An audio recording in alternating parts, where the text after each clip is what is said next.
LeBron James had 4 championship rings, 4 Most Valuable Player awards, and a towering legacy that made his name carry the weight of an empire. He could have walked into the grand front entrance of the Wells Fargo Pavilion in Philadelphia on any given night, surrounded by a tier of elite security guards, with flashing cameras blinding the crowd and thousands of screaming fans stopping in their tracks, just to catch a glimpse of his silhouette. Instead, on a bitterly cold Tuesday night in the middle of January, he chose the forgotten side door near the loading docks. He wore a heavy black oversized hoodie with the hood pulled up high, a dark, unstructured baseball cap pulled down low past his brow, and absolutely no entourage. There were no public announcements, no flashing lights, and no cameras. He was simply a man exhausted by the relentless noise of the world, looking for 2 hours of absolute silence and the simple sanctuary of a basketball game where nobody looked at him. Nobody recognized him as he slipped into the shadows of the upper rows of the lower bowl. That was entirely the point of the disguise. But there was a fragile reality that LeBron James had not factored into his calculations that evening. He did not plan for his thick hands to begin shaking uncontrollably midway through the third quarter. He did not plan for the bright lights of the court to blur into sharp needles of light at the edges of his vision, while 20,000 people roared in the stands around him, completely oblivious to his presence. He did not plan to sit entirely alone in the high corner of section 114, far too proud and stubborn to wave down help or call his staff, slowly losing a terrifying internal battle that 4 championship rings and $1 billion could not win for him. And he most certainly did not plan for a teenager wearing a stained purple work apron, with only 11 days of employment under his belt and exactly $7.43 left in his pocket. To be the single human being in that entire massive arena who noticed that something was terribly wrong. That boy was a 16-year-old high school student named Logan Mercer. Less than 3 minutes after he stepped across an invisible boundary and saved the life of LeBron James, he was summarily fired from his job. He had absolutely no idea who the towering man under the dark hood was, and that precise lack of awareness was the exact detail that would soon rewrite the trajectory of his entire life. If you stay with this story until the very end, you will understand that what happened next, handled entirely in the quiet shadows, without a single leak to the press or the sports networks, is the kind of profound truth that rarely makes the morning headlines. But it is precisely the kind of story that reminds us what it means to be human. Logan Mercer had been awake since 5 o'clock that morning, not because his own phone alarm had gone off, but because his mother's alarm had pierced the thin drywall between their small bedrooms. It was that sharp, rhythmic electronic beep at 5:15 a.m. that signaled his mother, Sarah Mercer, was already pulling on her faded blue medical scrubs and mentally organizing a grueling checklist that never truly seemed to stop. She faced a 12-hour shift as a floor nurse at the Philadelphia General Infirmary, followed by a 40-minute bus ride back home in the freezing dark. She had to remember to leave the rescue inhaler on the kitchen counter for Logan's younger sister, Grace, and try desperately not to look at the towering stack of overdue utility bills sitting unopened near the microwave, because looking at them would not make the balance any smaller. Logan lay perfectly still in the dark, listening to the familiar, tired rhythm of his mother moving through their small apartment on Lehigh Avenue. She walked with a quiet, careful efficiency, like a woman who had long ago accepted the harsh reality that there was always far too much work to do, and never quite enough time or money to finish any of it. He heard the soft, metallic click of the front door latching shut, followed by an empty, heavy silence that seemed to fill the rooms. He stared up at the water-stained ceiling for a long time after she left. The apartment was cramped and drafty, but his mother kept it immaculate. In the kitchen, the rear burner of the old electric stove had been completely dead for 9 months, covered by a piece of blue painter's tape where his mother had written the words, "Use the front only," in neat capital letters. There were 3 small photographs held by magnets on the refrigerator door. One was Logan at his middle school graduation. Another was his sister Grace on her first day at the local community center. And the last was a faded, sun-bleached picture of the 3 of them standing near the boardwalk at Ocean City 3 summers ago, back when his father was still around, and things had been just a little bit lighter. Grace was 19 now, trying to take 2 classes a term at the community college, while working 20 hours a week at a dry cleaner on Broad Street. Her chronic asthma had taken a severe turn for the worse over the winter, exacerbated by the damp winter air and the constant mold issues in the building. A reality that the clinic doctor said could be managed with a steady regimen of preventative inhalers. But those inhalers cost $340 a month out of pocket. Even with the basic county assistance plan, the family still had to find $127 every single month, a recurring penalty that felt like a constant reminder of how incredibly thin the margin was between survival and total disaster. This new job at the pavilion was supposed to secure that fragile margin. Logan had filled out the application on a battered laptop at the public library, interviewed with a harried assistant manager on a chaotic Monday morning, and started his practical training less than 48 hours later. He was the youngest employee on the environmental services staff by a wide margin, a detail that his immediate floor supervisor, an old-school veteran named Arthur Vance, had noted on his very first shift. Arthur had looked at the boy's clean sneakers and given him a quiet, protective warning, telling him that when you are the youngest person in a building like this, you have to work twice as hard just to get half the respect. But if you keep your head down and do the job right, the work will eventually speak for itself. Logan had nodded respectfully, promised to do his best, and kept those words close to his chest. The organizational rules of the Wells Fargo Pavilion were incredibly simple and entirely non-negotiable. You arrived 15 minutes before your shift began. You kept your service cart immaculate. You were unfailingly polite to every guest, no matter how arrogant or dismissive they were to you. And under no circumstances, for any reason whatsoever, were you ever to cross the thick red velvet rope lines that separated the main concourse from the premium VIP luxury sections on the lower tier, without explicit written authorization from upper management. Sections 112 through 116 on the west side of the pavilion were strictly reserved for corporate partners, executive suite holders, and high-profile public figures whose faces Logan only knew from television screens. Those exclusive rows had their own dedicated catering staff, their own private security detail, and an invisible but impenetrable wall that a standard corridor attendant earning minimum wage was never supposed to breach. Logan understood the corporate logic of the rule. He respected the boundaries, and he had memorized the employee handbook cover to cover. He had no way of knowing on that freezing Tuesday evening that the universe was about to force him to choose between the safety of his employment and the basic survival of a stranger in the span of less than 90 seconds. The bus ride down to the pavilion took nearly half an hour through heavy city traffic, and Logan spent the entire trip with his cheap plastic earbuds in his ears, completely silent, just running the numbers in his head.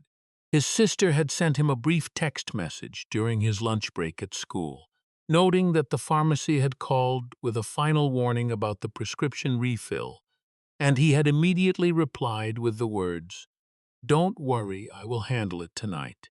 It was the exact phrase he used whenever he had absolutely no idea how he was going to solve a problem, but desperately needed his family not to panic. His very first paycheck was scheduled to be deposited into his checking account this coming Friday, totaling $381.60 after taxes, and he had already allocated every single penny to specific bills before the money even existed. When he arrived at the employee entrance, the arena was already vibrating with energy.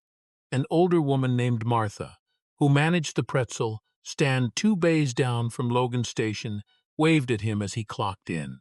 Martha had spent over a decade working the arena circuit, and she possessed a rare, uncanny ability to read the exhaustion on a person's face before they even opened their mouth.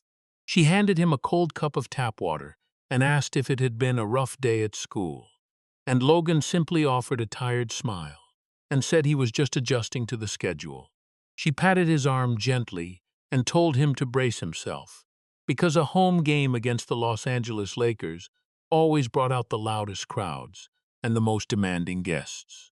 By 7 o'clock, the massive steel turnstiles were clicking rapidly as thousands of fans flooded through the gates. Logan worked his assigned section of the concourse with the intense, hyper-focused precision of someone who understood that his performance tonight was about something much larger than just emptying trash bins. Every piece of litter he swept up, every polite direction he gave to a lost family, every extra napkin he proactively provided without being asked, was a tiny deposit into a reputation he was trying to build from scratch. He needed Arthur Vance to look at his section at the end of the night and know that hiring a 16-year-old kid had not been an operational mistake. The game tipped off at 7:30, and from the narrow concrete mouth of the tunnel near his station, Logan could see a small, brilliant sliver of the polished hardwood floor if he leaned slightly to his left. The arena was an absolute ocean of sound, a deep, concussive roar that vibrated straight through the soles of his shoes and settled deep in his chest. Even while pushing a heavy gray service cart, even with his shoulders aching from a long day, and his hands calloused from the plastic broom handle, Logan felt the undeniable magic of the stadium. It was the exact reason he had dreamed of working here in the first place, long before the reality of pharmacy bills and past due notices turned the job into a strict matter of survival. The first half passed in a blur of chaotic activity. Logan restocked the recycling bins, wiped down the sticky condiment counters, and wolfed down a crushed granola bar while standing up behind a pillar because the schedule allowed no time for a proper break. The home team was trailing by 4 points entering the third quarter, creating a restless, tense energy among the fans that made the concourse incredibly busy. It was roughly 8 minutes into the third period when Arthur Vance appeared suddenly at his side, his face serious as he whispered that he needed Logan to immediately cover the West Luxury Corridor near Section 114. The regular attendant there had gone home with a sudden illness, and management was demanding that the premium hallway be kept spotless.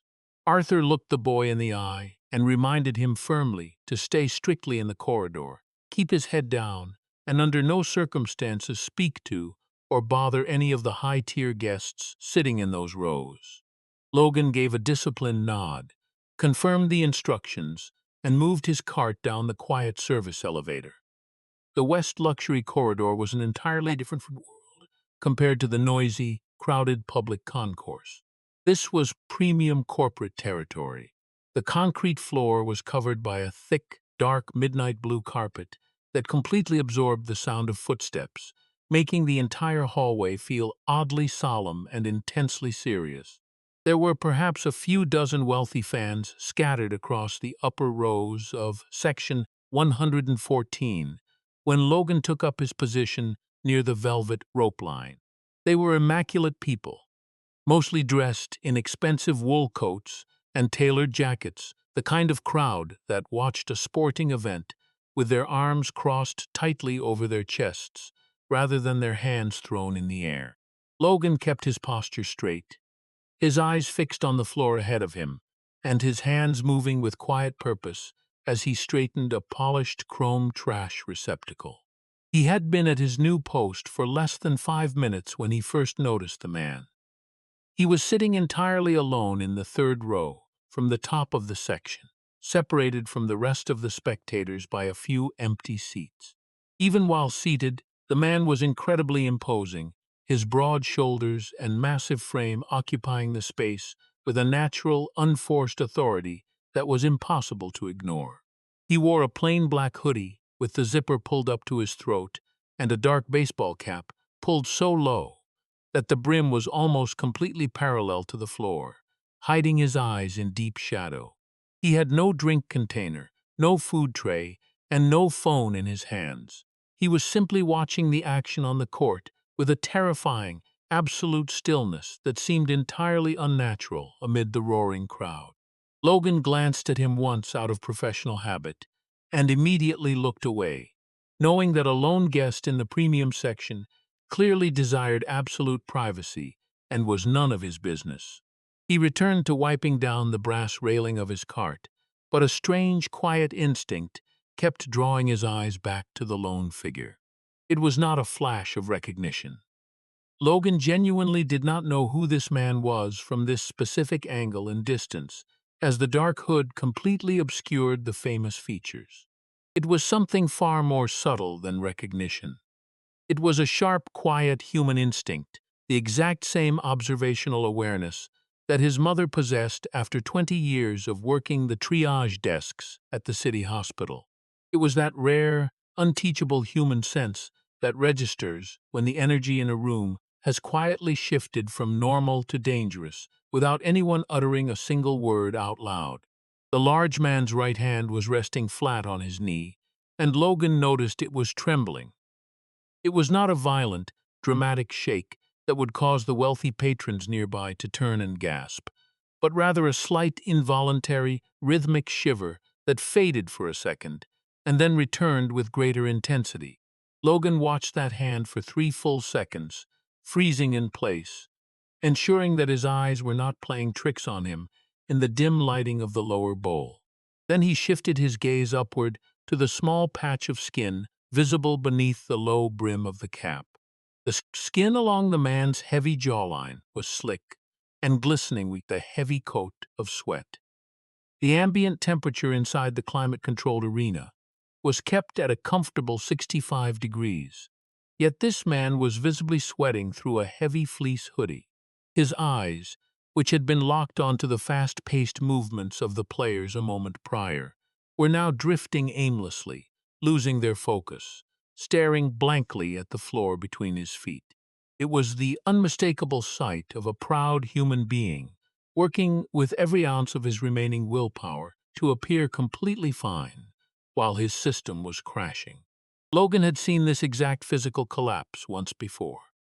It had not been at a professional sports arena, but in the sterile hallway outside the emergency ward, when he was 14 years old, waiting for his mother to finish a shift.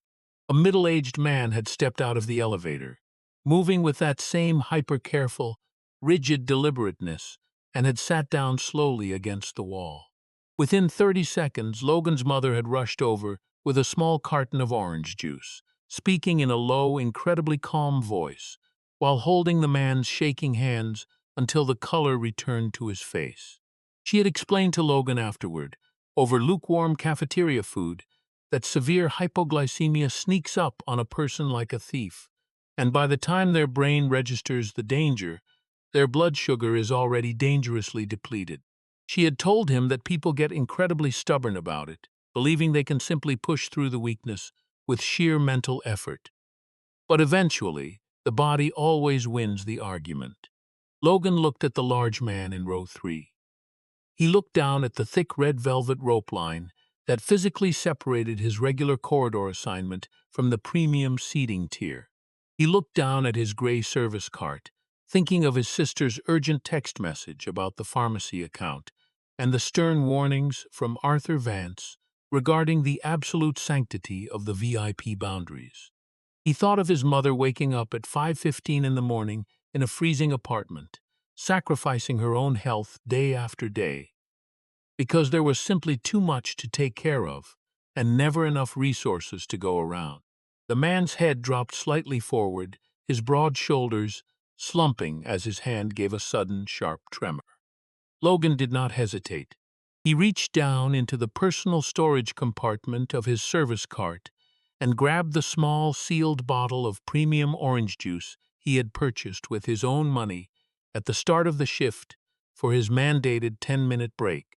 It was the one small comfort he allowed himself during the long nights. He stepped over the red velvet rope line. No private security guard stopped him as he crossed, because the home team had just executed a spectacular fast break dunk, and the entire section had stood up to cheer, their collective focus entirely locked onto the court. Logan moved rapidly and silently through the rows, adopting the precise, non-threatening posture his mother used when navigating crowded hospital wards. He crouched down directly beside the man's seat, keeping his voice low, steady, and entirely respectful as he placed the cold bottle directly into the man's trembling palm and said that his blood sugar was dropping rapidly and he needed to drink this immediately. The man turned his head slowly, looking directly at the teenager. Up close in the shadow of the hood, Logan still did not recognize the global icon.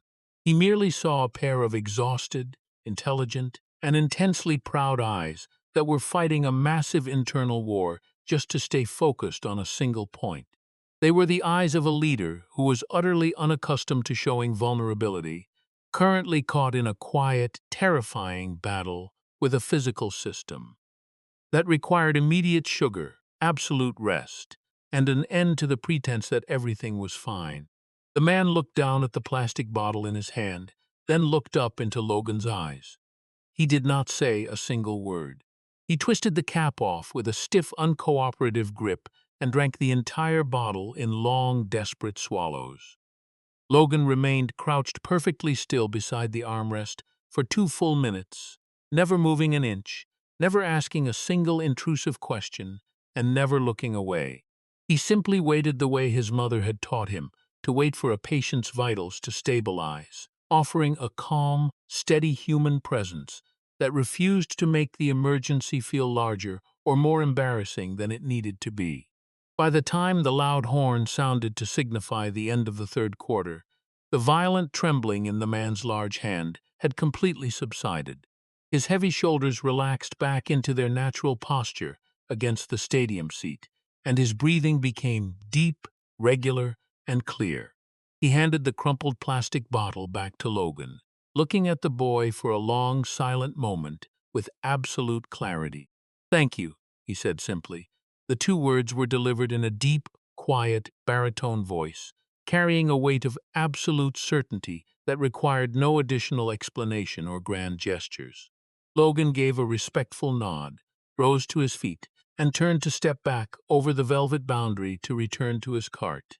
But as he reached the edge of the carpeted corridor, a cold, sharp, authoritative voice cut through the ambient crowd noise behind him, demanding to know exactly what he thought he was doing. A man named Harrison Croft was standing directly at the rope line.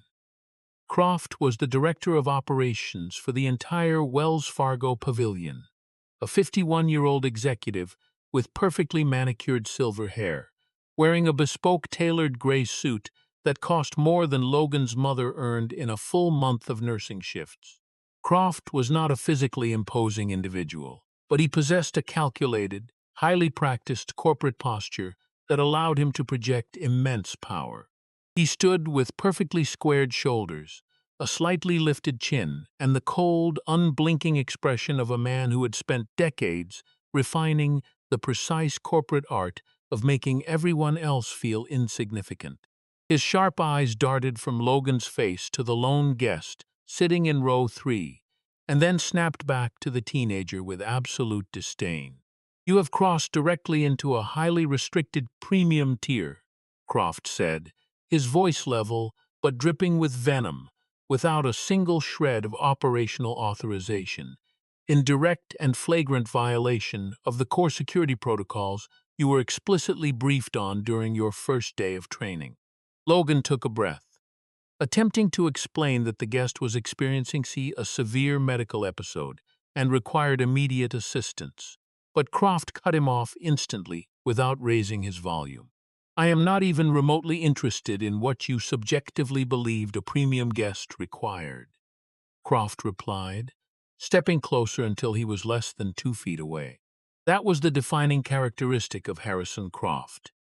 He never had to shout, because the absolute corporate ice in his delivery carried a terrifying weight of its own. "You are a low-tier corridor attendant," he continued.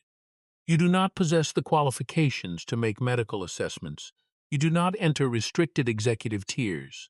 And you do not engage in personal interactions with our VIP patrons under any circumstances whatsoever." The boy looked at the executive and stated clearly that the man was having a diabetic crash and needed sugar, and that he happened to have a bottle of orange juice available. "What you actually had," Croft whispered, his face completely rigid, "was a binding corporate directive to follow the exact rules you were handed, and you deliberately chose to discard them. You may now return to the basement locker room, collect your personal belongings, and leave the premises immediately.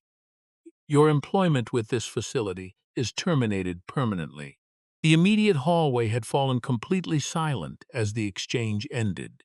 Two other arena staff members had stopped their work at the far end of the concourse, drawn by the unmistakable tension of a public execution. They stood completely frozen, watching the scene with the hollow, defensive posture of workers who were deeply grateful that the axe was falling on someone else's neck. Logan did not offer a single word of argument. Somewhere deep in the back of his mind, from the exact millisecond his foot had stepped over that red velvet line, he had known that this was a realistic consequence. He reached down with both hands, slowly unclipped his laminated employee identification badge from the pocket of his apron, and began to fold the purple fabric over his arm. He folded it with the exact, meticulous care his mother had taught him to use when handling clean laundry, taking his time to align the seams perfectly, even while his entire world was crumbling into dust around him. He placed the folded apron and the badge gently on the top shelf of the service cart and began walking toward the service exit. As he walked past the upper row of section 114, he looked over at the large man one last time. The man was sitting perfectly upright now, a healthy color having fully returned to his jawline, his dark cap still pulled low. He watched the teenager walk away with a deep, unreadable expression, an intense, careful gaze that carried something heavy beneath the surface, something that Logan lacked the time or the institutional context to properly understand. He had absolutely no idea that the silent expression on that man's face was the genesis of a massive shift. He had no idea of a great many things yet. What he did not know, and what Harrison Croft was entirely oblivious to, was that an older man named Marcus Vance, the 54-year-old director of pavilion security who had been staying quietly at the dark mouth of the tunnel for the past 4 minutes, had recognized the towering guest in the hoodie exactly 3 minutes and 40 seconds ago. Marcus Vance had remained completely motionless in the shadows, his arms crossed, watching every single detail of the drama unfold, waiting with a veteran's patience to see exactly how far Harrison Croft's corporate arrogance would carry him. Marcus watched Logan Mercer walk through the exit doors, his shoulders straight despite the loss. He watched Harrison Croft carefully smooth the lapels of his expensive wool jacket with the immense, self-satisfied precision of an executive who believed he had just successfully defended an important corporate boundary. Then Marcus Vance stepped out of the shadows, walked directly up to the director of operations, and murmured a single question so low that only Croft could hear it. "Do you have even the slightest idea who that man actually is?" Croft frowned, turning his head to look back down into the rows of section 114.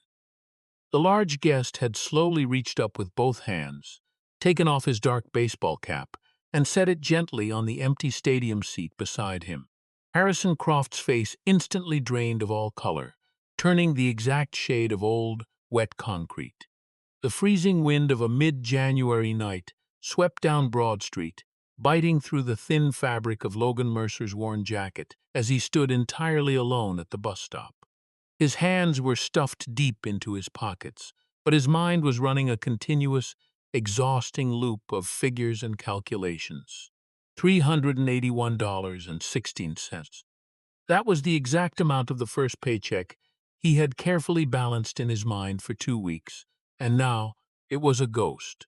He looked down at his fingertips, which still carried the faint, harsh scent of industrial floor cleaner and the sticky residue of the single orange juice bottle he had given away. He wondered if the large man in row 3 had made it home safely, or if his body had given out entirely in some forgotten parking lot. He had absolutely no idea that at that exact moment, a heavy black custom SUV with tinted ballistic glass was cutting through the downtown traffic of Philadelphia, carrying that very same man. Harrison Croft had maintained his position as the director of operations at the Wells Fargo Pavilion for exactly 7 years. Throughout that tenure, he had constructed a personal corporate empire based on absolute obedience to spreadsheets and procedural boundaries. He had personally resolved hundreds of noise complaints from executive suite holders who paid $4,000 a seat. He had managed complex contract disputes with union vendors within 48 hours of a major event. He prided himself on being a man who was entirely unbothered by external pressure. But as he stood in the quiet darkness of the West Corridor, watching the towering silhouette of LeBron James slowly exit the building, a cold sweat began to gather on the palms of Croft's hands. He had attempted to deliver his prepared speech about security frameworks and premium liability, but the global icon had simply raised a single hand, a low, quiet gesture that required no volume and no anger, yet it carried the precise weight of an elite authority that could dismantle Croft's career with a single phone call.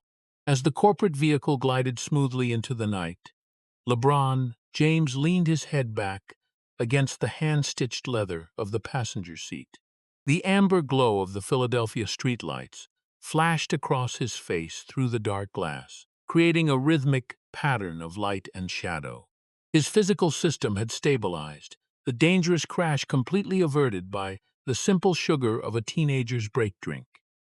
He stared blankly at the leather stitching in front of him. The deafening roar of 20,000 spectators, the flashing stadium lights, and the heavy legacy of 4 championship rings suddenly receded into the background, replaced by a profound cinematic silence. In the absolute quiet of the vehicle, LeBron's memory drifted backward across more than 25 years, landing on the cracked asphalt and gray winters of Akron, Ohio. It was a massive distance of time and wealth, yet that distance vanished in the space of a single heartbeat. He remembered with absolute clarity the small apartment on Hickory Street, where he and his mother, Gloria, had been forced to pack their entire lives into black plastic garbage bags because of an eviction notice Dan flat against the front door. He remembered the damp, heavy smell of the basement rooms, where a torn spring mattress was placed directly onto the cold concrete floor. On the bitterest winter nights, when the hunger would claw at the stomach of a 14-year-old kid who was growing too fast, his mother would quietly push the single carton of milk across laminate table, lying with a tired smile that she had already eaten at the convenience store. He remembered one specific afternoon when the sole of his only pair of sneakers had torn completely open before a crucial junior varsity game, and a local volunteer coach, a stranger with a whistle around his neck, had quietly unlaced his own shoes and handed them over. That man did not know that the impoverished kid from Akron would one day become a billionaire icon. He did not care about protocols or authorization. He simply saw a child who needed a pair of shoes, and he happened to have shoes. LeBron slowly closed his eyes in the darkness of the SUV. The rough, calloused hands of the corridor boy, the purple work apron, and the careful way the teenager had crouched beside his seat without ever asking for an autograph or a reward. It all aligned perfectly with the silent heritages of his own past. Meanwhile, Logan had arrived back at the drafty apartment on Lehigh Avenue. The rooms were completely still and smelled of lingering dampness. He walked into the small kitchen and looked at the handwritten note taped above the broken electric stove. Use the front only. He turned the dial, placed a small metal kettle on the burner, and sat down on the old wooden chair that rattled slightly whenever he shifted his weight. He pulled the plain white business card from his pocket, turning it over carefully beneath the flickering fluorescent light of the ceiling. The face of the card held nothing but a 10-digit phone number printed in clean black type, and the back contained 3 words, "Call me tomorrow." He still had no concept of who the stranger actually was. To Logan, the man was simply someone's father or uncle who was carrying a heavy burden through the dark until his body couldn't sustain the weight anymore. The front door latch clicked softly, and Sarah Mercer stepped into the apartment, her face lined with the deep exhaustion of a 12-hour shift at the infirmary. She removed her heavy coat and noticed her son sitting motionless at the table, his purple work apron folded neatly beside his employee badge. Logan did not have to utter a single word of explanation. The veteran nurse read the entire situation through the heavy silence of the kitchen. She did not ask about the lost income or the missing hours. She walked over to the table, placed her warm, worn hand gently on her son's shoulder, and told him that he had done the right thing. The true healing of a struggling family did not originate from their bank balance. It came from the quiet knowledge that no matter how ruthless the world became outside, they refused to abandon their humanity within their own walls. At the exact same hour, Marcus Vance, the veteran director of Pavilion Security, was sitting entirely alone in the darkened surveillance office beneath the arena floor. He had sent his junior officers home for the night.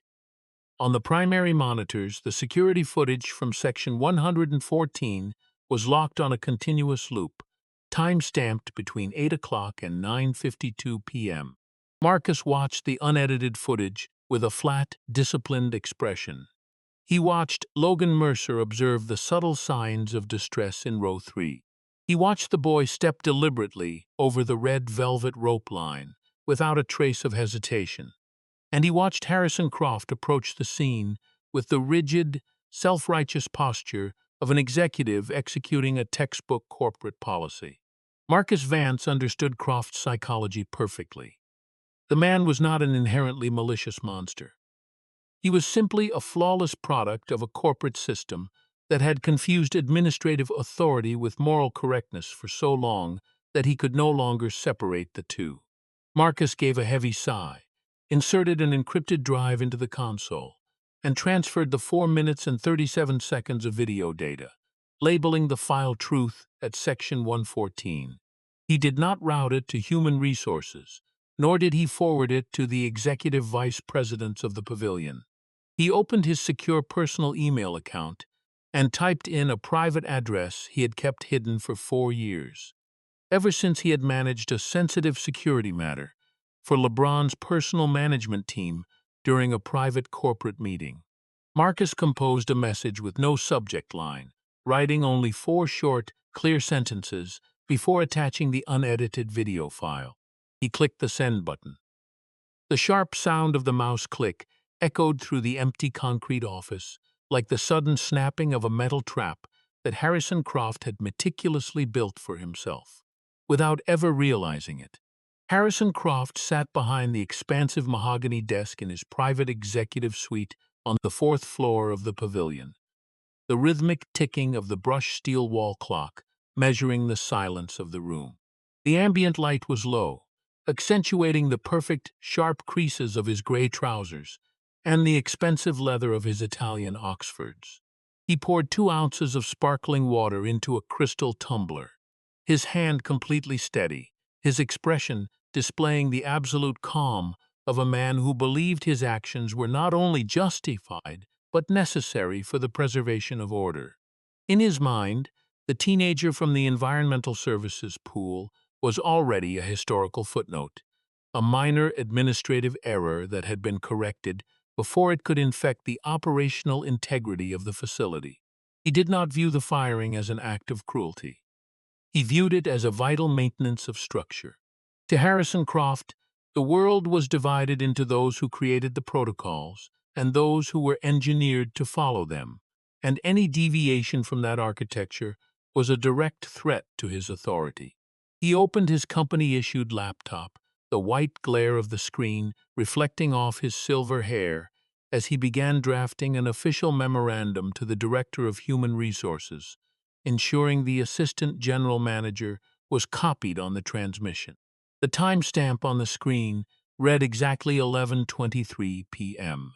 He chose his vocabulary with the practiced, neutral precision of a corporate attorney, deliberately utilizing words like liability exposure, standard operational procedures, and consistent enforcement. He did not include the name of LeBron James anywhere in the document, intentionally referring to the global icon as the premium suite holder of record in Section 114.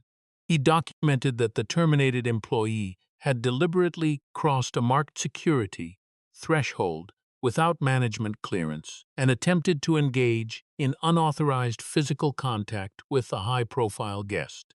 As he typed the final sentence, he felt a deep sense of professional satisfaction. He believed the paperwork was flawless, a perfect shield that would protect his decision from any subsequent scrutiny. He closed the laptop with a firm click, convinced that by tomorrow morning, the entire incident would be filed away and forgotten. He was entirely wrong about the silence of the night. Across the city, in the cramped apartment on Lehigh Avenue, the reality of the firing was unfolding with a much heavier weight. Logan Mercer sat on the edge of his mattress, his eyes fixed on the plain white business card, resting on the battered laminate nightstand. The apartment was freezing, the wind rattling the loose glass panes of the window with a persistent, low groan. He had not taken off his sneakers, his body still rigid from the sudden shock of losing the only lifeline his family possessed. His sister Grace was asleep in the adjacent room, her breathing shallow and raspy, the sound of her struggling lungs cutting through the dark apartment like a constant accusation. Logan reached into his pocket and pulled out his phone, staring at the digital balance of his checking account, $4.12. The pharmacy bill remained on the counter, $340, that might as well have been $3 million.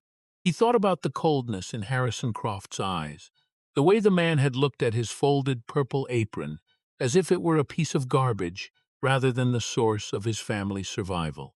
Logan felt a dangerous, burning anger rising in his throat, a deep sense of helplessness that had nothing to do with fear and everything to do with the absolute injustice of the system. At that exact moment, 5 miles away in a high-rise hotel suite overlooking the Schuylkill River, LeBron James was standing by a floor-to-soiling glass window, a white porcelain mug of herbal tea untouched in his hand. The room was immense, filled with tailored furniture, original artwork, and the quiet luxury that money provides, but LeBron was entirely detached from his surroundings. His phone buzzed once on the marble counter behind him. It was a private notification, a direct link from his personal security coordinator. He picked up the device and opened an email that contained no text, only a single unedited video file labeled Truth at Section 114. He pressed play. For 4 minutes and 37 seconds, LeBron watched the security footage in absolute silence. He watched the teenager notice his shaking hand from 30 feet away. He watched the boy step over the velvet line without looking back. And then, he watched Harrison Croft step into the frame, his shoulders squared, his jaw tight, systematically tearing the identification badge from a 16-year-old kid's chest, while LeBron was still recovering in his seat. The silence in the hotel room grew incredibly thick. LeBron's eyes narrowed as he watched the boy fold his work apron with both hands, maintaining his dignity even as his livelihood was stripped away by a man in a $3,000 suit. LeBron set the mug down on the counter, his expression completely unreadable, his mind freezing on the cold, corporate arrogance of the executive. He knew that look. He had spent 20 years navigating boardroom meetings with people who possessed that exact same disregard for the human beings behind the metrics. He picked up his phone, dialed a single number, and told his chief of staff to arrange a private meeting for 2 o'clock the following afternoon. Meanwhile, Harrison Croft arrived at the Wells Fargo Pavilion the next morning at his usual time, precisely 7:45 a.m. He carried a leather briefcase in his right hand and a hot cup of black coffee from the artisan shop on Market Street in his left. He walked through the executive lobby with the confident, measured stride of a man who believed he owned the floor. He exchanged a brief, polite nod with the receptionist and walked toward his office, fully prepared to begin his morning routine of reviewing the previous night's concessions revenue. But as his hand touched the brass handle of his door, his assistant stepped forward, her face oddly pale, her voice trembling slightly, as she informed him that the senior vice president of operations was requesting his presence on the executive suite tier immediately, not after his morning calls. Right now. Croft frowned, adjusting the lapels of his suit jacket, wondering what urgent operational matter had disrupted the hierarchy of the morning. He turned toward the private elevators, entirely unaware that the architecture of his reality had already begun to collapse. Harrison Croft stepped into the executive conference room on the 6th floor, his corporate framework fully prepared in his mind. He expected a routine briefing, or perhaps a minor legal inquiry regarding a vendor contract. Instead, the heavy oak door clicked shut behind him, and the atmosphere in the room instantly shifted into an absolute freeze. There were no friendly greetings, no shifting of papers, and no polite offers of coffee. At the center of the long mahogany table, Vance, the senior vice president of operations, her eyes flat and uncompromising. To her right sat Marcus Vance, the veteran director of security, wearing his full uniform, his expression completely unreadable. But what caused Croft to pause at the threshold was the presence of three other individuals lined up against the far wall, people he recognized but had long since dismissed as irrelevant to his metrics. There was Evelyn, an elderly corridor cleaner who had been written up twice for helping an injured guest find a seat. Thomas, a master mechanic who had worked the arena infrastructure for 9 years until Croft overruled his safety warnings.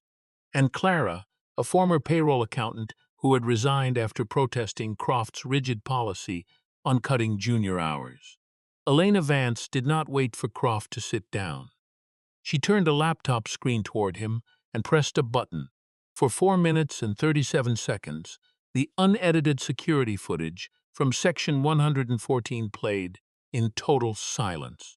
The ambient ticking of the wall clock was the only sound in the room as Croft watched the teenager Logan Mercer administer aid to the guest under the dark hood, and then watched himself systematically destroy the boy's livelihood with the cold precision of a machine. As the video concluded, Croft immediately launched into his prepared defense, his voice maintaining its flat corporate authority as he cited liability exposures, protocol uniformity, and the absolute necessity of maintaining boundaries in the VIP tier.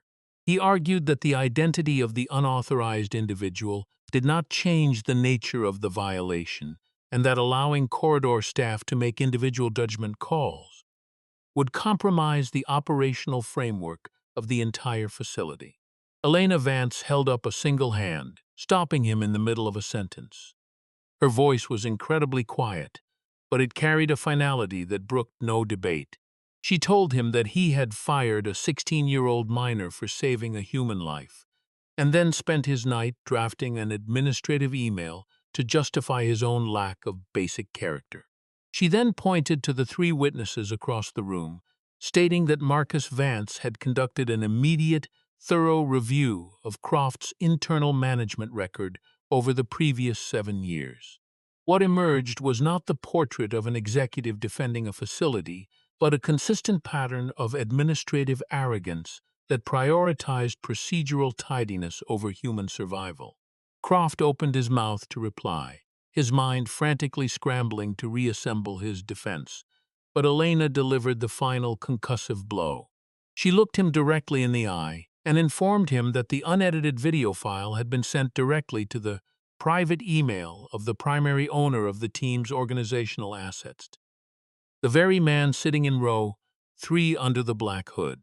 Harrison Croft's face drained of all remaining color, turning a hollow, sickening shade of ash. His jaw remained slightly open, but no sound emerged. The corporate architecture he had built over decades. The rules, the framework, the protocols instantly dissolved into total worthlessness. He looked at Marcus Vance, then back at the laptop screen, finally realizing the immense, terrifying scale of his mistake. The silence in the room became heavy and suffocating. He was a man who did not rattle easily, but standing in that executive tier, facing the systematic exposure of his own cruelty, Harrison Croft rattled to his very core. He was placed on immediate administrative leave, his security clearance revoked on the spot, and ordered to vacate the building under escort. Meanwhile, at that exact hour, a plain silver sedan pulled up to the curb outside Logan Mercer's apartment on Lehigh Avenue. The driver, a calm-voiced executive assistant named Gerald, walked up the steps and knocked gently on the door. Logan answered, his posture defensive, expecting another official from the arena delivering legal papers or a notice of formal termination. Instead, Gerald handed him a small envelope containing a security pass and informed him that a private vehicle was waiting to take him to an address in the South Park district for a meeting at 2 o'clock. Logan hesitated, looking back at his mother who stood in the kitchen doorway. Sarah Mercer gave her son a reassuring nod, telling him to go and see the matter through to the end. Logan stepped into the vehicle, his hands flat on his knees, moving away from the poverty of his neighborhood toward a meeting that would permanently rewrite his future. The private office building in the South Park district was completely unpretentious, set back from the main avenue behind a dense row of bare oak trees. It bore no corporate logos, no flashing digital signs, and no architecture of vanity. To anyone passing by, it could have been a quiet accounting firm or a small medical facility. Logan Mercer sat in the passenger seat of the vehicle for a full minute after it parked, his eyes fixed on the glass double doors of the entrance. Gerald led him through a carpeted hallway into a wide, sunlit conference room that held a long table and 6 high-backed chairs. 3 people were already seated inside, but Logan's focus immediately locked onto the towering figure standing near the window. LeBron James turned around, dressed in a plain charcoal hoodie and dark trousers, completely devoid of any performance of wealth or global authority. He did not remain behind the desk. As Logan stepped into the room, LeBron walked forward and extended his massive hand, a deliberate, deeply respectful gesture that the teenager would remember for the rest of his life. Logan's hand felt incredibly small in his grip, but the warmth of the handshake instantly dissolved the lingering tension in his shoulders. LeBron pulled out a chair, inviting Logan to sit, and asked Patricia Greer, the director of his foundation's educational initiatives, to slide a blue folder across the polished wood table. LeBron leaned forward, his elbows resting on his knees, his dark eyes searching the boy's face as he asked a single question. "When you stepped over that velvet rope line with that bottle of juice, did you have any idea who I was?" Logan looked back at him, his voice steady and completely honest, as he replied that he had no idea, and that he only found out the truth when Marcus Vance stopped him near the locker rooms.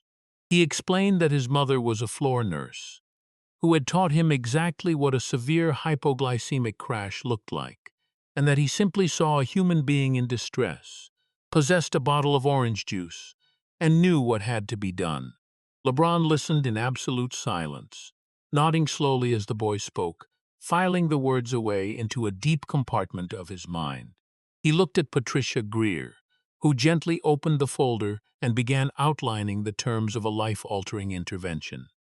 The LeBron James Family Foundation was enrolling Logan Mercer as a full recipient of their premium academic scholarship program. The initiative covered 4 full years of tuition, housing, books, and a comprehensive monthly living stipend at any accredited university in the state of Pennsylvania, allowing Logan to pursue his dream of studying sports medicine without a single dollar of debt. Furthermore, realizing the immediate crisis facing the household, the foundation was activating a monthly medical support stipend of $400, starting that very afternoon, designated specifically to cover the cost of his sister Grace's preventative asthma inhalers. The recurring $127 penalty that had threatened to crush their survival was completely erased, replaced by a massive margin of safety. Logan read through the document twice, his fingers trembling slightly as he signed his name on the final line in a neat, careful script that mirrored his mother's handwriting. On the far side of the city, Harrison Croft sat in the absolute silence of his home study at 11 o'clock that night. The review of his management record had concluded with brutal efficiency, resulting in his permanent termination from the pavilion assets. He had spent the afternoon consulting with an employment attorney, drafting a long defensive letter that cited procedural necessity and strict liability frameworks. But as he read back through the clinical, cold words under the dim green lamplight, something fundamental shifted within his mind. He looked at the phrases protocol, uniformity, and operational metrics, and for the first time in 7 years, he read them through the eyes of the 16-year-old boy he had ruthlessly stripped of a livelihood. The architecture of his self-righteousness collapsed into a deep, heavy sense of shame. He folded the letter, placed it into a drawer, and instructed his lawyer to stand down. 3 weeks later, Croft drove down Lehigh Avenue, parked his luxury sedan outside a local youth community center where Logan volunteered, and walked inside. He did not offer a polished speech or a corporate defense.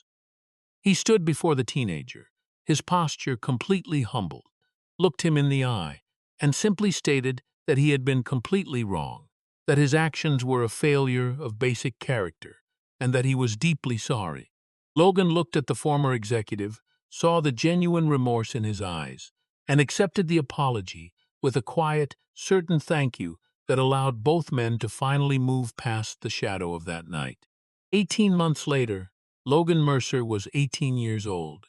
He had graduated from high school with a high honors grade point average and was preparing to pack his bags for his freshman year at the university.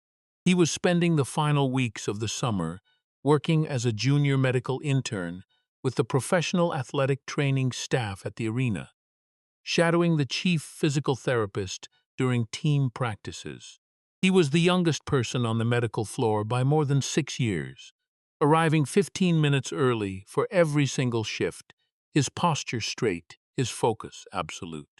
The red velvet rope line still remained in the lower bowl of the pavilion, separating the tiers of wealth from the public concourse, but Logan no longer saw them as boundaries of human worth.